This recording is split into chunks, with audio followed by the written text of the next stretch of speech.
I packed this too tight. Hold on. Anyway, hello, YouTube, YTPC. This is the Gentleman Scholar.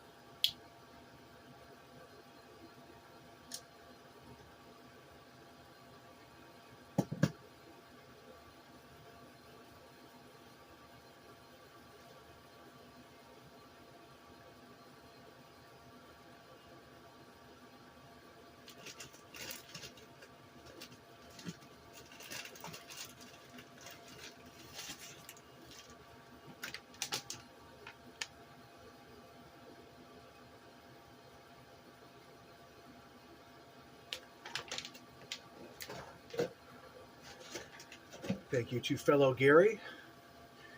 Haven't been on for a couple weeks, so I thought I'd just check in. You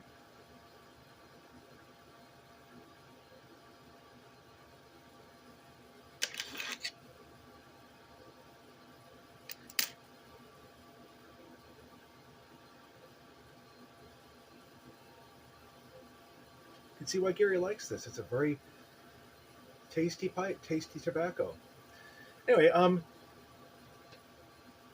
the theme of today's video is going to be ageism and how I lightly encountered it at work, sort of, kind of, and basically the paradigm shift that's going on in my head now regarding work and my age.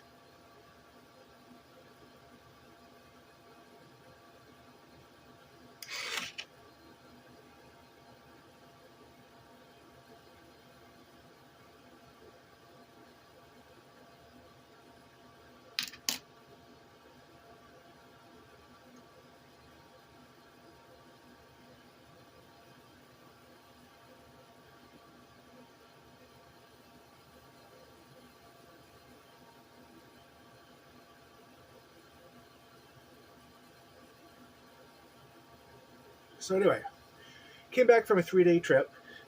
I'm like on my way after the first day was finally done. We were delayed for a couple hours. I'm going through my social media, and on Facebook there's something called an FA Memes and Rants. Flight Attendant Memes and Rants. As you know, I'm a flight attendant for a legacy airline. I won't name which one, but it's the one based in Atlanta. I'll let you figure that one out. Pardon me.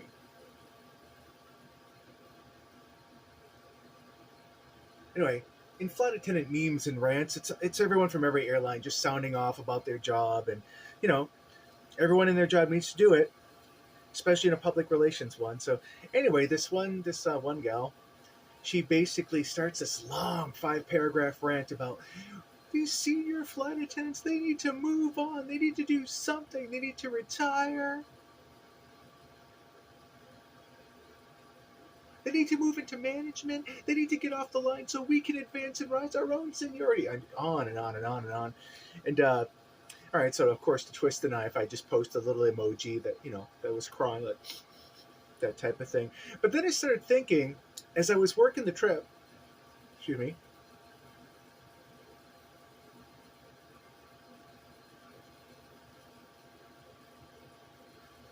more often than not, when I work these trips, I'm the most senior person on it. I've been flying for 36 years now, not counting the year. Well, that's including the year I took off during COVID. But I'm pretty much flying, since I choose to fly domestic and not international, which tends to go more senior. I'm by far the most senior person on these crews. So I'm hiding in the back as usual, in the galley, and most of the time my crews are 20-somethings. They're fresh on the line, the line, and they've been working for about a year or two. Sometimes they're like fresh. The one I was working with hadn't been on the job for 6 months. Some are still on probation. The first 6 months you're on probation. Excuse me. So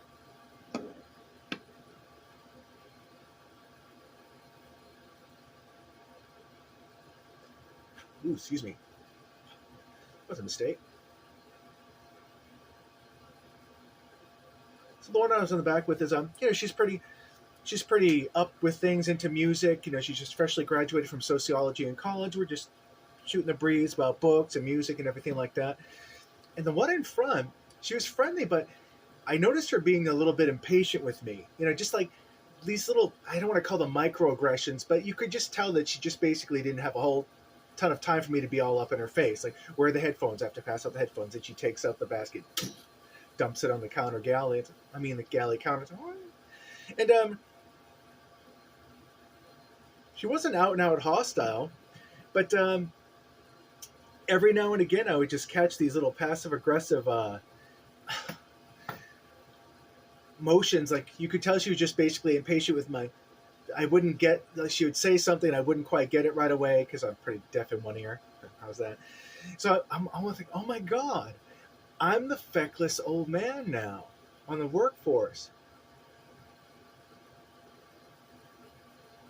and it bugs her. And to be honest, she's. It's not an unfair summation as to my attitude on the flight. I am a feckless old man. I'm not phoning it in, but let's just say I'm trying to keep my head down, trying to use every bit of momentum to my advantage when it comes to getting stuff done and avoiding trouble and avoiding hassle, that type of thing. But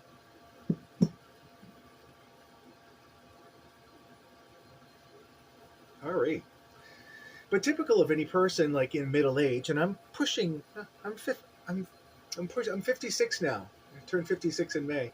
So all of a sudden it's like, oh wait a minute, they see me as the old man now, and you know how ageism works. If you're old, you're somehow lesser or inferior, and I'm just kind of amused by that, because I never thought of myself as any particularly old up here.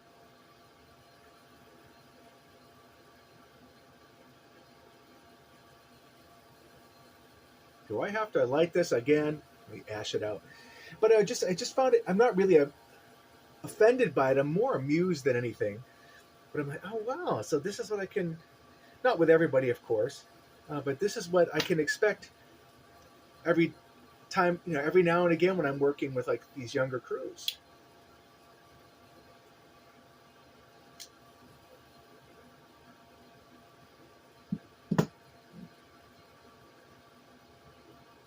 One day I'll get it right. I guess the trick is not to care, and believe me, I care very little. Um, I do just enough of the job to, like, to say I've done the job. I'm not going to say bare minimum, but I do my job, and that's pretty much it. And I'm not ingratiatingly cheerful on the flight. I'm civil. I try to be civil. Um, I hope that people don't screw with me. Because dealing with the public, everyone projects their stuff onto you, and if you're not careful, you project your stuff onto them. So you just bear that in mind. Example: this one dude gets on the plane with his family, and he's all. I found out the story later. They missed their LA flight, and now they're boarding in. Yeah, we were boarding in. I forget where we were staying at. Boarding in Boston, and they wanted to go to LA, but they missed their flight or something, and so they got routed to the Austin flight instead. And the guy was mad, so I just went out there, and they're struggling. They open up a bag, open up a full bin, which is more often than not full. But so the one over there is open, across from you, it's open, has all this space, and so he's like moaning and complaining about like how his legs were spliced, and we got put onto here. So okay, well, if you want to put your bag up there, you can do that. Excuse me.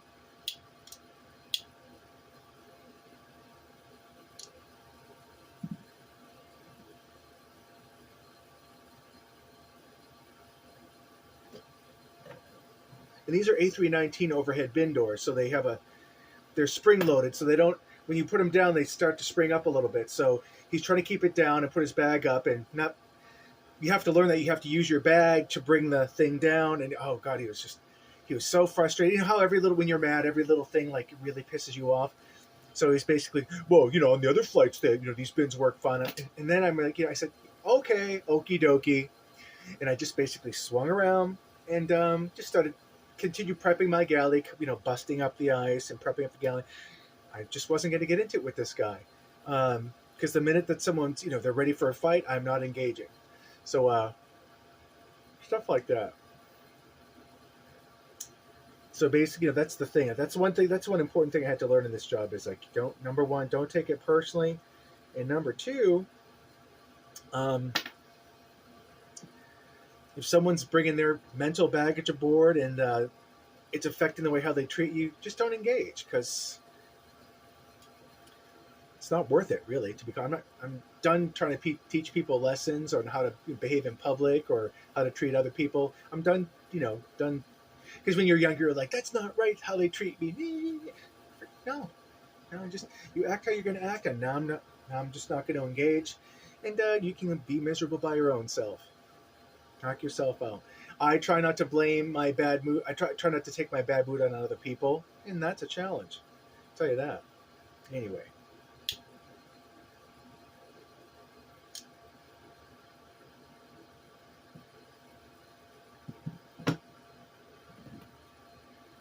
I know there's a little more down there. So yesterday I'm basically watching. I decided to get in touch with my friend Gilles up in Quebec, and Gilles is he speaks English, but he's kind enough to speak in French to me so I can practice it.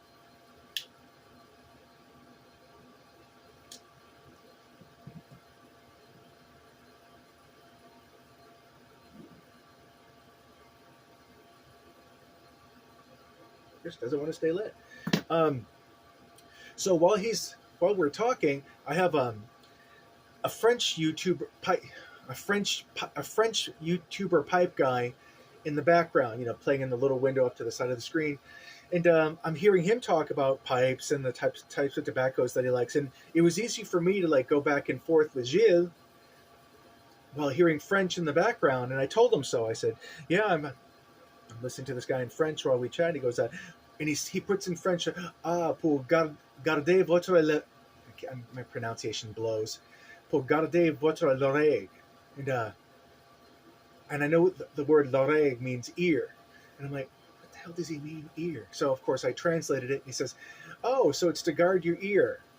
So in other words, and I was able to translate. Oh, in other words, to basically keep my mind fresh, so to keep my ear fresh for another language, like French. That's the only other language I could speak. So of course I try to give myself every advantage when I'm, trying to communicate in French. And I'm very grateful for Gilles for doing that. And he even offered when we first started speaking online. It's like, did you want me to speak in French so you can, keep your language up? Because he knows I come from a francophone background. And I said, yes, I really appreciate, because francophone culture is very important to Quebecois French speakers. And it's very telling that he offered to do that for me, and I very, very eagerly accepted.